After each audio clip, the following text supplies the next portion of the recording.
क्या होगा अगर हम कॉपर सल्फेट को गर्म करेंगे, इसे हीट देंगे? स्टूडेंट्स, कॉपर सल्फेट का फार्मूला होता है CuSO4।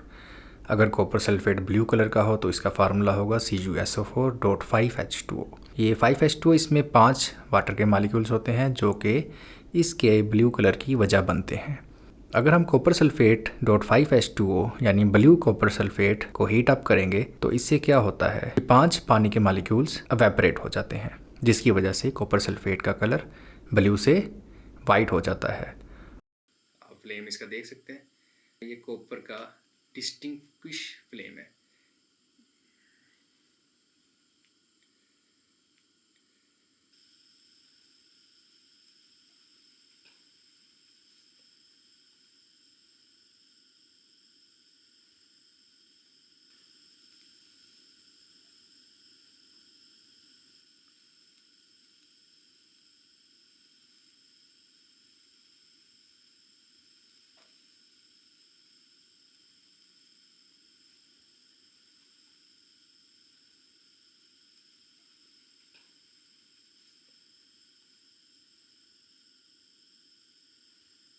This is simple copper sulfate CuSO4।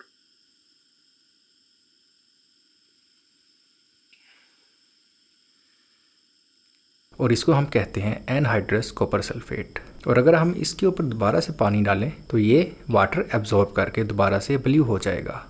इसका क्या मतलब हुआ? इसका मतलब ये है कि अगर हमने पानी को डिटेक्ट करना है तो पानी की डिटेक्शन के लिए हमें एनहाइड्रस कॉपर सल्फेट को इस्तेमाल करना होगा। तो इसके लिए हम थोड़ा सा एनहाइड्रस कॉपर सल्फेट लेते हैं, जो कि हमने कॉपर सल्फेट ब्लू को हीट करके ही बनाया है। तो देखें, जैसे ही मैं इस वाइट पाउडरी टाइप के क्रिस्टल को पानी में डुबोता हूँ तो ये फिर से ब्लू हो जाता है।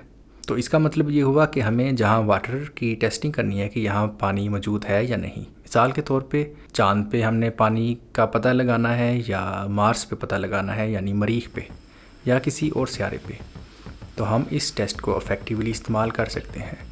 अगर हम एनहाइड्रस कॉपर सल्फेट वहाँ की मिट्टी में मिलाएं और वो ब्लू हो जाए तो इसका मतलब ये होगा कि उस ज़मीन में पानी मौजूद है। क्रिस्टल स्ट्रक्चर है वो अब ब्रेक हो रहा है आहिस्ता आहिस्ता, क्योंकि हम इसे बार बार हीट कर रहे हैं, ठंडा कर रहे हैं, गर्म कर रहे हैं, तो इसका जो क्रिस्टल स्ट्रक्चर है वो ब्रेक होना शुरू हो चुका है। तो ये है chemical test of water using anhydrous copper sulphate. Channel subscribe करें, वीडियो को अपने फेलोज़ के साथ शेयर करें और नीचे कमेंट लाजमी करें।